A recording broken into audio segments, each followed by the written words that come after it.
5 of What Does This Button Do? It's an educational show about smartphones and tablets with us, the Geeks on Tour.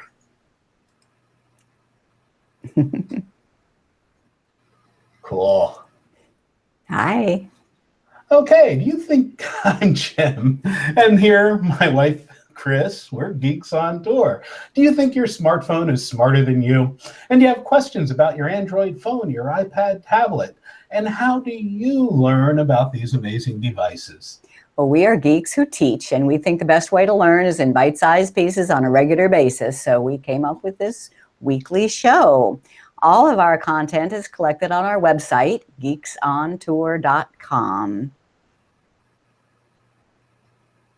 Well, Chris, where are we now? Fort Lauderdale, where it is sunny and beautiful. It actually was... Don't rub it in too much. It was a little bit cool this morning. It was a little cool this morning. It was 50. So we've had a couple of weeks off. They're happy holidays. I hope everybody had happy holidays like we did. Yeah, we really had those days off, right? Yeah, well, I've been kind of busy. During then, yes, we published a book and did a few other things, but it was holidays and we had good holidays, and now it's the new year. We wish everybody a healthy and happy new year and a happy birthday to Jim here. It's my birthday. I'm 39. We might have taken today off too, but since it's already been 2 weeks that we didn't do a show. It's like I didn't even know what was going on and how to do this anymore. I forget. That's what getting old does to you. Today's show is Teach Your Friends and Family. We'll have an opening tip about deleting apps. Our beginner's lesson will be with our guest, Abby Stokes, about tips for teaching. Our closing app is already Dump Sites, and there's a story behind that. If you have questions during the live show, use the YouTube chat window, and by Wednesday, this episode should be posted live on The Button Show, so check it out. You can leave comments there. We do invite you to become a member. If you become a member at Geeks on Tour, you get all kinds of cool benefits. Chris, you ready for your... I am. Our quick tip, and this has a little bit to do with our main topic today in teaching people, because one of the problems that people have in teaching somebody else is they might have the different phone. You might have an iPhone and your mom wants help with her Android. So I wanted to spotlight one difference between the two that I think is a pretty important difference, and it's about deleting apps. So let me just show you first on the Android, how do you delete an app? Okay.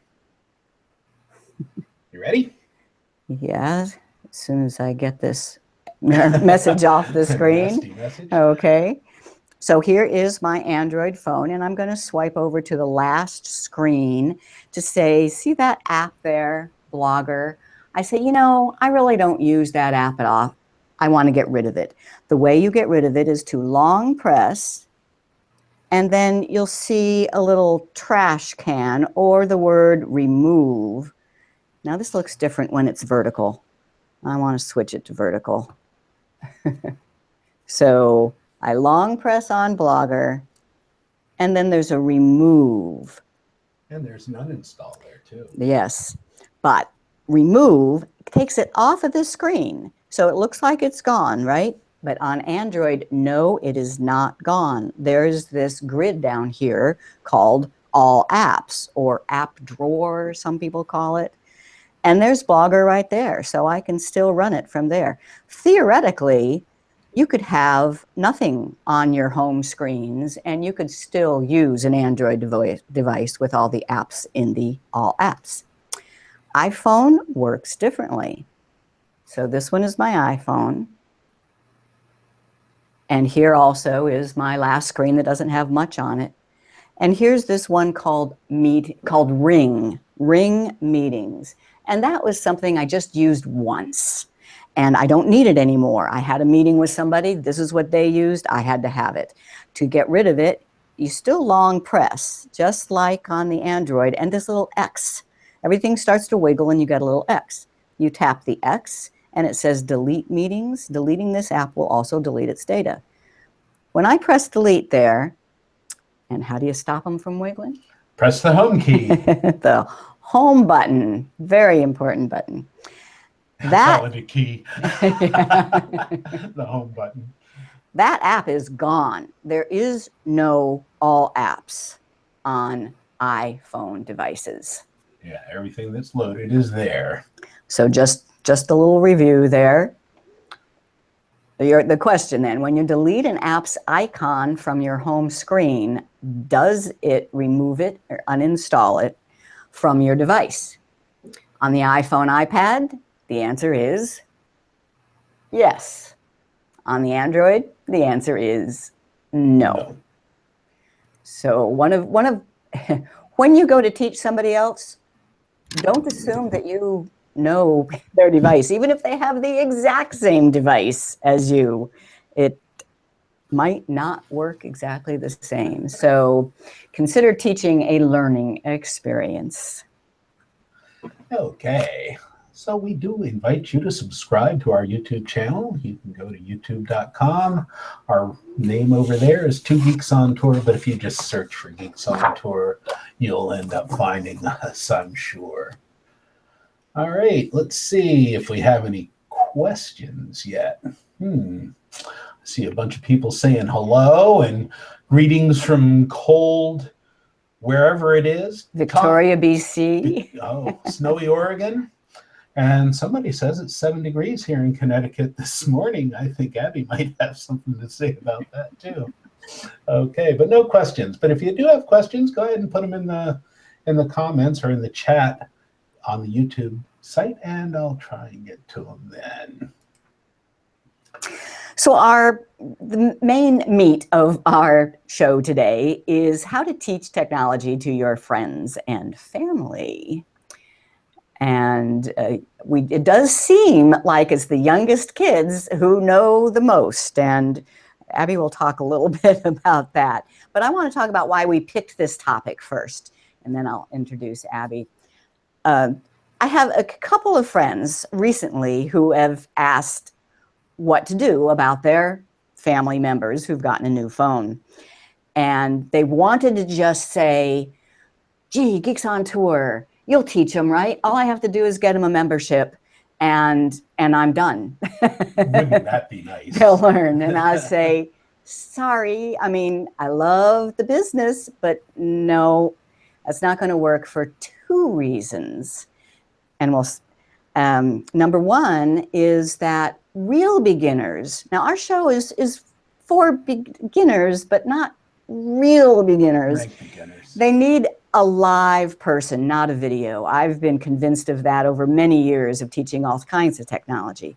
But the second reason is that the phone that we're demonstrating on our videos is going to be somewhat different from the phone in their hands. And a person trying to learn the phone in their hands is confused enough. You know, they need to have somebody sitting beside them that will be nice and will teach them the phone in their hands. Now, we do think that our shows will help a lot. Sure, a lot of people don't know what to teach, and the newbie doesn't even have any questions. So we suggest that you watch our shows together. And this is episode number 105, so some of them are more beginning than others, and we've tried to kind of group them together. So if you go to thebuttonshow.com, here is where every Wednesday we post the latest show. But here is one menu for beginners. And here are the shows that we think are kind of the best for true beginners. And then we recommend that you print out the show notes. Now, to get the show notes for all of them, you need to be a member, but we do sell them for 99 cents individually too. So here I printed out the show notes for the number 66. And if you look on the left margin, you'll see a timeline note. So you can look through the notes and see that we start with just chatting, and you want to skip over all that. You want to go to the beginner's lesson, and you might even want to skip over the iPhone part and go straight to the Android part. If you've printed out the show notes, you have the timeline link to go straight to that spot. And if you do that with your family or friend, then, you know, it can be a social event maybe. I like that idea.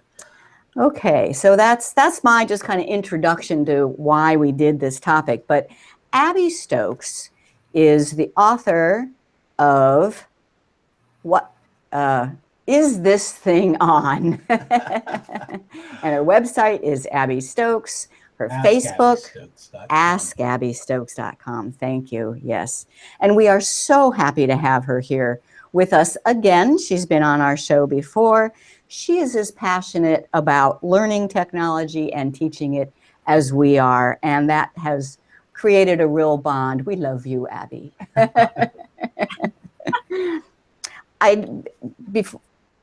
So welcome. Thank you. And tell our viewers where you are today. Well, first I'll say the feeling is mutual. It's a mutual love affair.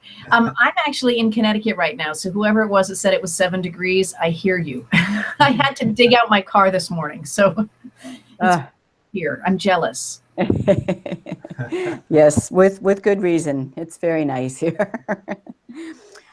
And before we get into our topic, I just want to say that give you some condolences. I know that your mom passed this past year, and I was so sorry to hear that, especially because I know how important she was to you in your teaching. She was an inspiration for much of your teaching, and it must be hard. Thank you so much. And she was my editor for every book. So those of you that read the book and realize that it's a jargon-free tool, that's thanks to my mother, who would say to me, I don't understand what you're saying there. And she'd circle it in red, and I'd have to figure out a way to say it so it all made sense. So it's because of her that everything is jargon-free. Yay. And I'll bet it's because of her that a lot of other people's moms are getting the benefit. Yes. Because that is, you teach mostly seniors, right? I like to refer to my students as digital immigrants, those people that were not born with a keyboard or a mouse in their hand. Okay, yes, and I love it. We've stolen that term too. Yeah, the digital natives and the digital digital natives, you know them. They already know how to do the iPhone. They don't think that an iPad is a chopping board. They know what. And it just makes sense when you think of an immigrant to the country. If you're going to be teaching them English, you don't assume that they know a bunch of stuff, you know, but you also don't assume that they're stupid. No, really the issue is about timing. I think the big difference between an immigrant and a native, it isn't that everybody can't learn it. It's that if it doesn't come naturally to you, you're going to be a little bit slower when you're doing it. That's all. And then you catch up. But the people that we're talking to today are the ones who are going to be the helpers. I would say that most of the people that view our show, especially our regulars, aren't brand new anymore. They're actually pretty sophisticated, and they're the ones who their family asks. And I'm happy to see Angela on here. Angela, as you know, you were a bit of the inspiration for this. And so 2 friends that inspired this topic. Angela, whose 92-year-old father just got his first phone, but he got an iPhone and she has an Android. Now, I think they are the perfect example here because it sounds like he wants to learn and she wants to help. The other friend, Judy, called and said, my husband is driving me crazy. I know. I've heard that before. I have shown him how to read his email and he just refuses to do it. He makes me print it out for him. So do you ever advise people not to help? Well, I think it's interesting. It's like practicing medicine. I don't think a surgeon's supposed to do heart surgery on his wife, right? Or vice versa. So if you can teach somebody to drive in your family and you're still friends afterwards, you can probably teach them how to use technology. But I always say sometimes it's better to have a different person come in to help somebody and have the spouse leave. Certainly, after you've sort of given them the tools to forage on their own, leave them alone. Because if you're there, you're like the crutch that they always are going back to, or they're conscious that you're there and they don't want to make mistakes. when you're around. So there is an element of pushing the bird out of the nest, certainly. But I think you really have to be honest about whether or not the two of you are actually compatible for learning. Mm-hmm. And you said something interesting about the second person. She showed him how to do his emails. But if she showed him how to do his emails and she didn't actually let him do his emails, which it could be just a turn of phrase and she did let him do it, but showing somebody sometimes actually disempowers them because they see you do it well as opposed to actually having them physically do it so they absorb the steps to do it. So be very cautious of that. Yes. Yeah. Agreed. And which brings us to, you actually have 10 steps for helping digital immigrants use their devices. And we have some slides. We'll go ahead and start that way. So you have 10 tips for these are Abby Stokes' 10 tips, and I certainly agree with them. Oh, but wait, you said, so maybe they do need to find somebody else. It may be. Any suggestions on how to find that other person? I would say that, if it isn't a family member, and sometimes your spouse is the hardest person to learn from, it could be that it's a niece or a nephew or a neighbor. It's a good idea if it's somebody that you actually has experience with the same device that you're using. So this notion of an Android phone versus a smartphone makes it a little bit harder to teach. You might go to your local library and see whether or not they have somebody that they're using who'd be willing to come to your home, or you could go to the library and maybe have some one-on-one classes with somebody there. So I'd say either your senior center or your library is a good resource to ask. And sometimes you can create an intergenerational program with your high school. Ask them whether or not they have some students that are particularly social, that will understand the timing difference between an older adult, and ask if they want to create an intergenerational program where the kid would get some credit for coming to your house and helping you learn how to do things. And they can often do a little tech support for you as well. Yeah, cool. And computer clubs too. Absolutely. APCUG is the Association of PC User Groups. Yeah, .org has a listing of computer clubs you might find, and most of those folks are seniors, so you'd be taught by somebody your own age, which can be nice. Yeah, cool.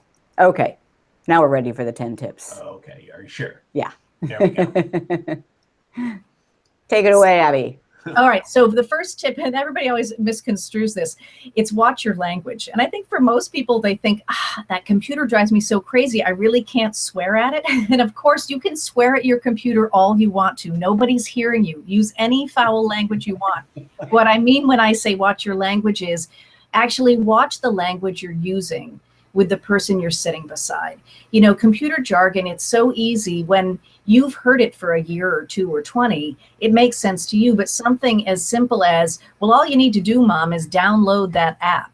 Okay, we got 2 words in there that make no sense to somebody who's never touched the technology. Download, which to you makes total sense. To me, when the word download comes up, I always say, we've changed temperature here now in Connecticut. So I'm going to download my heavy sweaters from the top of my drawer, right? You've been downloading things your whole life, but you just never knew what that meant. So I like it.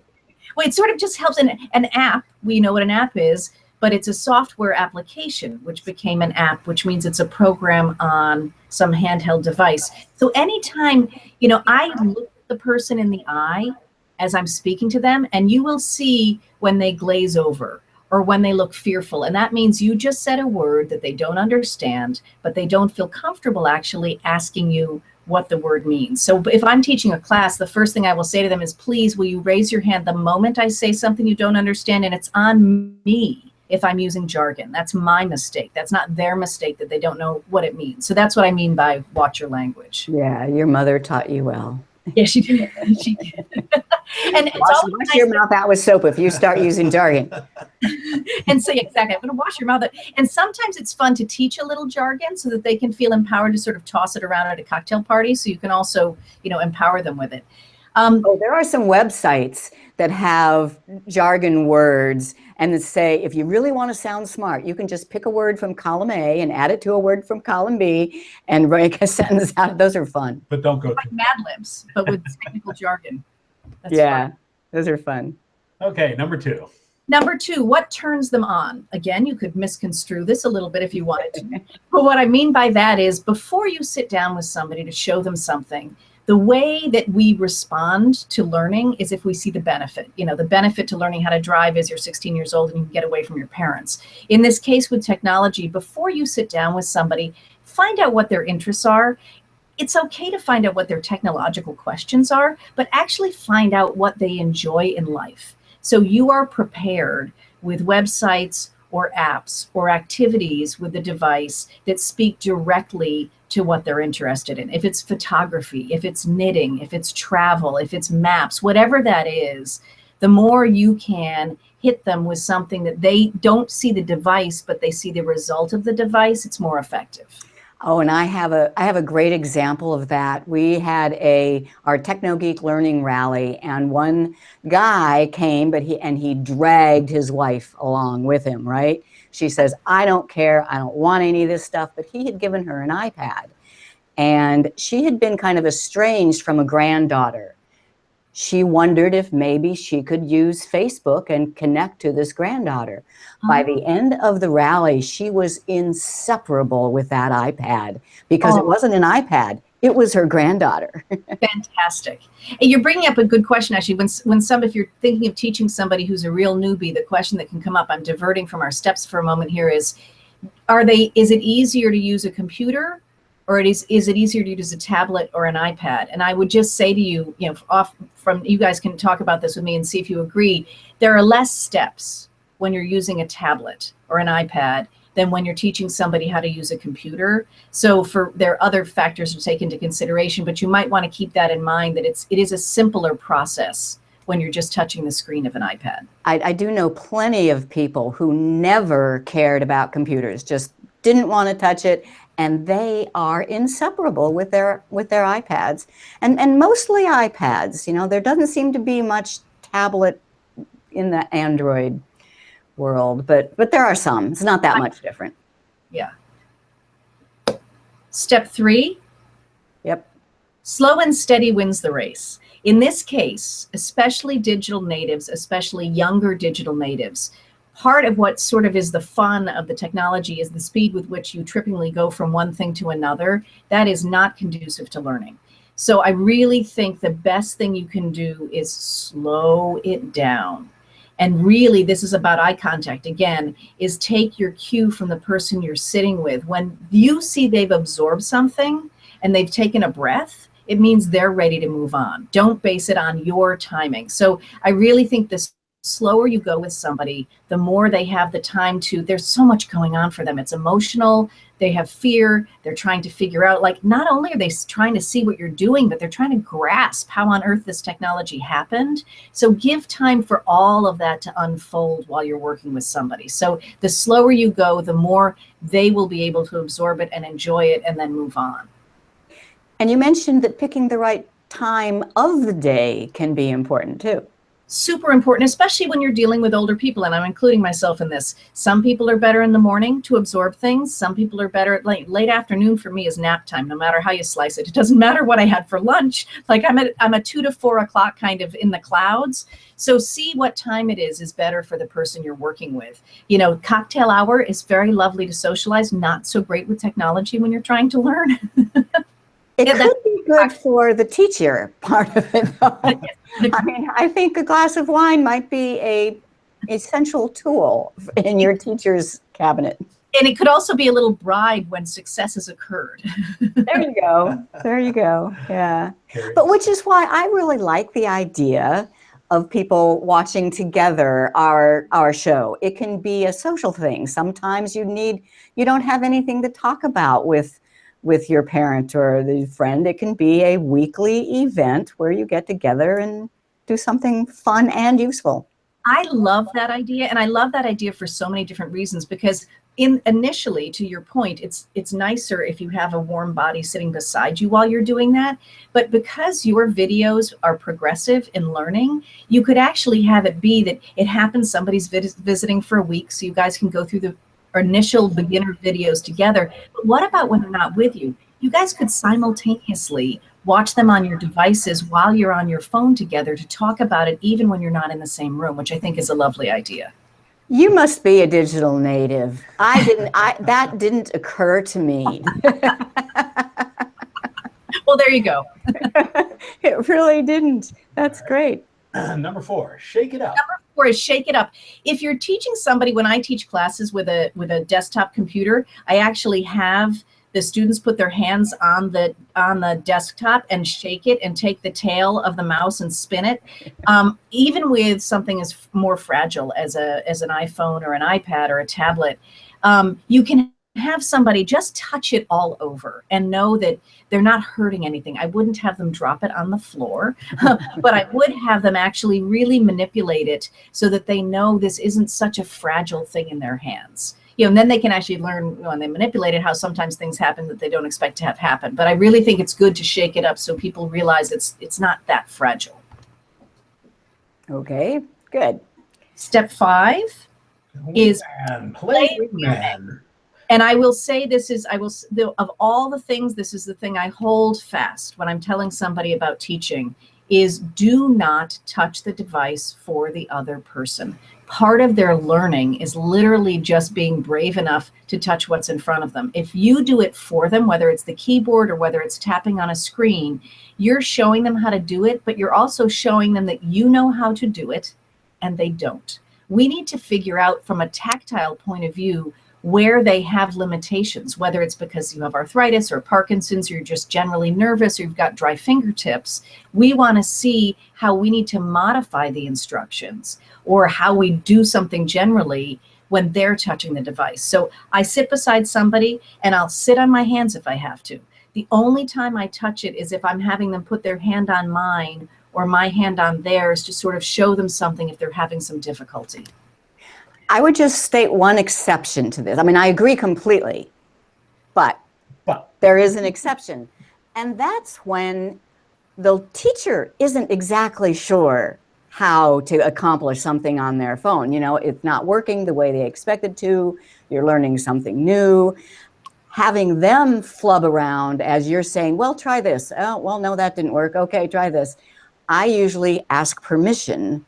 Can I use your phone for a minute until I figure this out? And then I'll give it back to you and show you what I figured out. And I think you're brilliant because it's the flubbing around. When they go slow enough so they see that you are making mistakes to find your answer, don't make it look like you're not making mistakes, because we all are as we learn things. Let them see you flub around, because it really does embrace for them the notion that oh, nobody really knows all these answers 100%. And to be honest with you, when I first started teaching, I didn't know all that I was teaching. And so I would often say, you know what, let's pretend I'm not here while we search for the answer.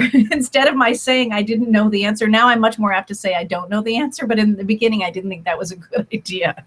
Absolutely. Yeah. Step number 6. Conquer the touch. The touch, yes. So conquer the touch. If it was a computer, I'd be saying conquer the mouse. Fundamentally, it's like driving a standard car. Until you know how to shift the car and you see that along the way in learning, it's going to buck around a little bit and not always behave well. When you're talking about a smartphone or a tablet, you want to have somebody conquer the touch, which means they figure out that it takes a little bit more pressure to have the apps shake around. A little bit less pressure makes something open up. What happens when 2 fingers are moving? What happens when you swoop to the side unintentionally or swoop down unintentionally? So you want to show them, not so that they're learning them, but they can see the pitfalls of when they touch the device. What happens? Like I have to say with with an iPhone, my newest irritation is that the power button is exactly opposite the volume. So if you put pressure to change the volume on your iPhone, you might very well make it go to sleep or shut it off. So those sorts of pitfalls are good things to show them so that they can conquer that and then be able to navigate safely. And I think, and we've talked about this, so I know, I'd like to take a minute here to show the solitaire game that I think will help a lot. And also it's brand new.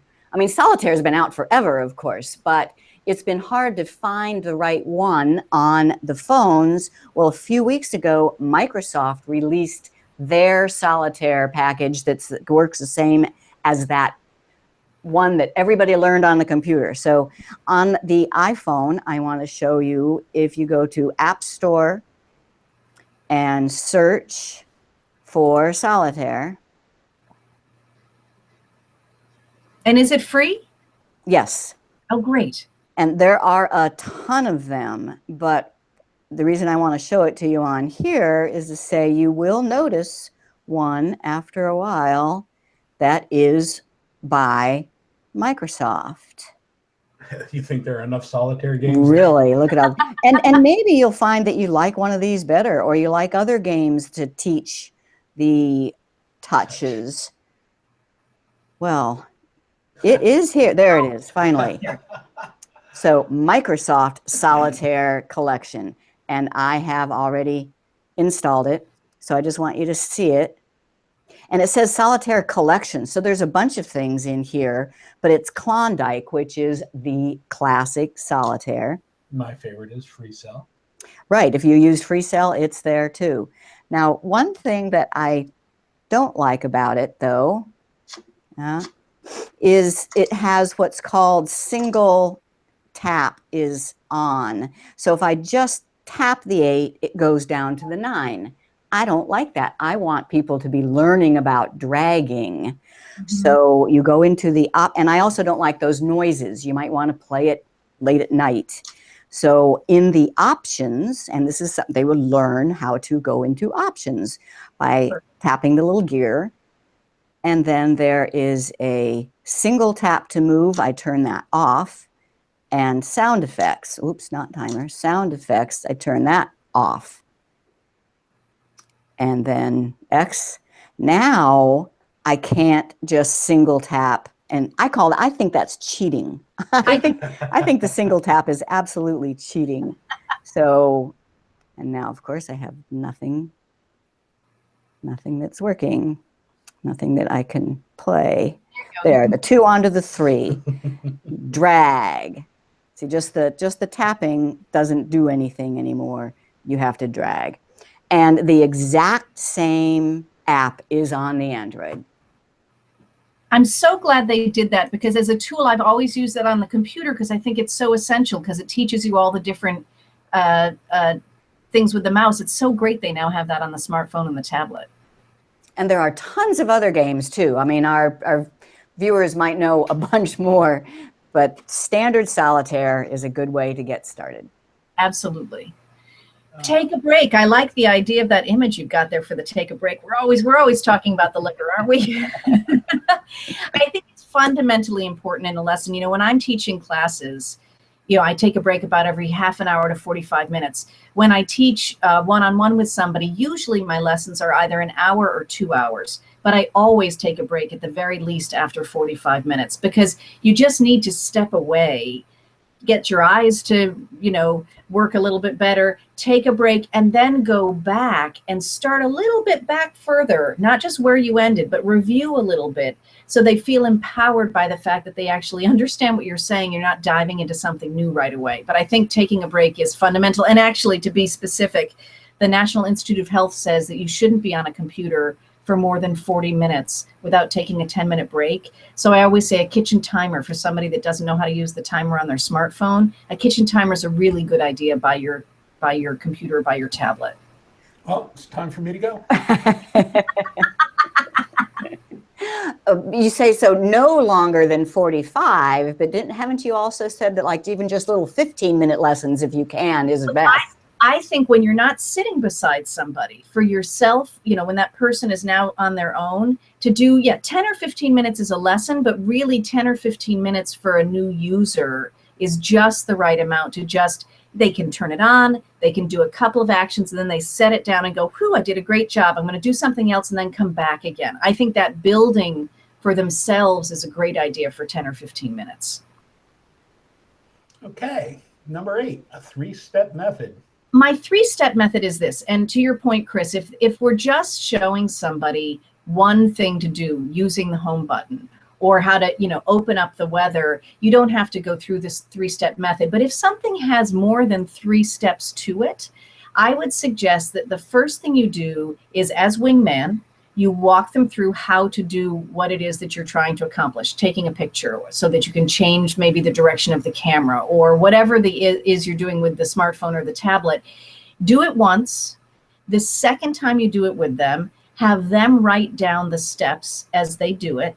And the third time, and this is the most important thing, the third time you become invisible and silent, and they only use their handwritten steps. So they can follow those, and mostly that's to see whether or not they haven't written down everything clearly for themselves. So you want to see that the steps they've written down make sense to them, so when you're not there, they can go through those steps and do it again, which brings up the notion of, I think it's a very good idea for anybody learning to have a little notebook that is their notebook to write down their notes about the steps, as well as where they're going to put questions or ideas for things they want to do. So the next time you sit down beside them, they already have for you a worksheet of what you're going to work on. That is exactly what I was going to add. I think this is the most important tip for the people who are being driven crazy. Yeah. Because if you have the learner write it down and in a special notebook and do something fun on the cover that makes it clear that this is their learning notebook, and they've written down their instructions, then the 20th time that they call you, you can just say, you have it in your notes. Right. So, and people create notebooks where they actually use tabs on the side. So they actually create their own textbook.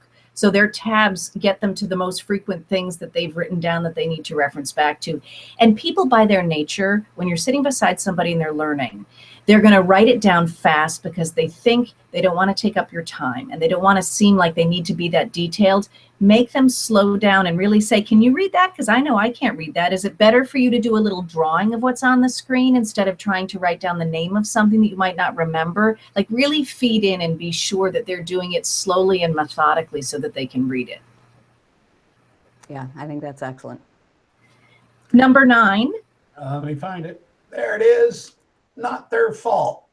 Most important thing with technology, and what you were saying before, Chris, to fuddle around a little bit so they see that it's not that easy. When something goes wrong, even if it is the new user who's not doing something right, I really always point out the design that's led them astray. So, the story that I always tell is the client of mine who was trying to do some shopping, and she typed in her password. And then underneath it, it said, confirm your password. And she called me 2 hours later in tears because she couldn't figure out how to finish the task. And when I walked her through and said, what did you do? And she said, well, it asked my password. I typed in my password. And then it said, confirm password. And I said, well, what did you type in? And she said, well, I typed in, I confirm. Right? She wasn't wrong. She wasn't wrong. No. She didn't do and I didn't do. But she did exactly what those instructions asked her to do. So it's very important to say to them, even if what you see them doing makes no sense at all, and you think, she's never going to learn. It's really about confirming for them that the reason they were confused is the design wasn't clear. Now let me clarify and translate the design so you understand where you might stumble because the design isn't clear. It's also sometimes the hardware, the device's problem. And so reboot is a great thing to teach them early on. Very early on. It's so empowering to say, turn it off and turn it back on, and chances are it will fix itself. Yeah. Okay. Also, that notebook goes back to that. If something's wrong with the device, have them take notes about, like, what time of day does that usually happen? What is it that you're doing when it doesn't work? So that then you can help them diagnose the problem when you're together again. All right, we're ready for number 10. Give homework. Give homework. So there's something they're going to do for sure between the time that you've seen them and when you're going to see them again, or when you're going to connect with them again on the phone or whatever. You want to give them some assignments that appeal to them, like, oh, your daughter's going on vacation to Peru. Well, why don't you look up the weather in Peru and see what it's going to be like when she's there? Or why don't you take, some photographs so that you can send them to her while she's away, or whatever those things are that make sense based on what turns them on. But give them a little detective work. Why don't you, see if you can find out some information about that old boyfriend that you had, about where he's living now, or can you come up, Google something, whatever it is that makes sense for them. Give them homework so they have something to accomplish between when you see them and when you'll see them next. Excellent. Yep. And a lot of that homework can be done via email or via text messages, which is what they're also supposed to be learning, right? Absolutely. Yeah. Technology to teach. Yeah. Okay. Thanks. Let's take a look here. Are there any other questions? I don't see any questions. A couple of comments. Bill says work rave is a great way to remind me to break and even provide suggested exercises. I'll have to look that one up. WRKRAVE, work rave. Oh, wow. Yeah, so something to check out. Anyhow, where are we? And Angela appreciates the tip to let them write it down. Yeah. Not the teacher. Have the learner write it down. Then they have no excuse if they don't understand it. And I'm going to say something that I hope doesn't sound sexist, but I'll tell you, in the history of my doing this for 20 years, the people that are most intimidated by the technology, for me in New York City, are often corporate American males who've been making a lot of money working super hard and didn't have time to learn the technology. And so their wife or their secretary has learned it.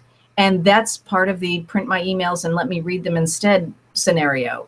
So be very understanding. For different people, there are different reasons why they have a fear or an intimidation, not necessarily of the technology, but because they feel like they're so far behind the other people that are using it. Yeah. Or so, maybe they've learned just one way of doing it, and that's the way that they want to do it. And now things have changed for them. I remember one guy I used to work for did all of his word processing in Lotus 1-2-3. Yeah, it's true. Letters in the spreadsheet. I had a very sweet judge who was 80 years old and finally retired. And he'd never used the computer because he had somebody doing it for him and he was super busy and didn't have time. And when I sat down for our first lesson, he actually broke down in tears. Because for him, it was such an emotional stumbling block. He ended up being a great student. He ended up conquering everything he wanted to learn. But that first day, it just had so much. It was fraught with his retiring. It was fraught with his feeling like he was being left behind. So for some people, it really is quite a, it's quite an emotional hurdle to get past.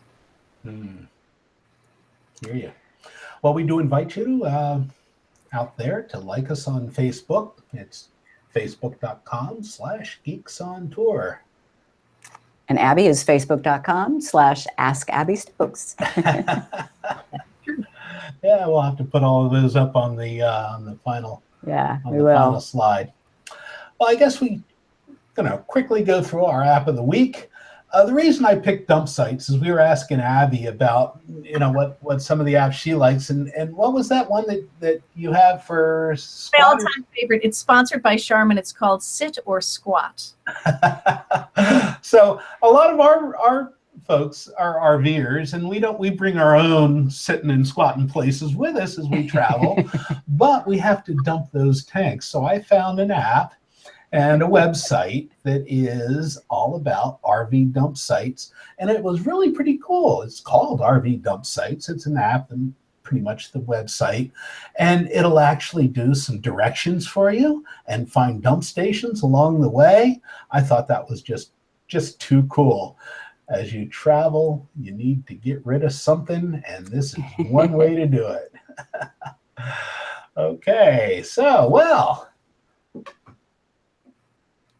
go ahead, Chris. Well, I see one. Angela says, great tip to concentrate on a feature or app that interests them the most. Like my dad wants to be able to read up on the news.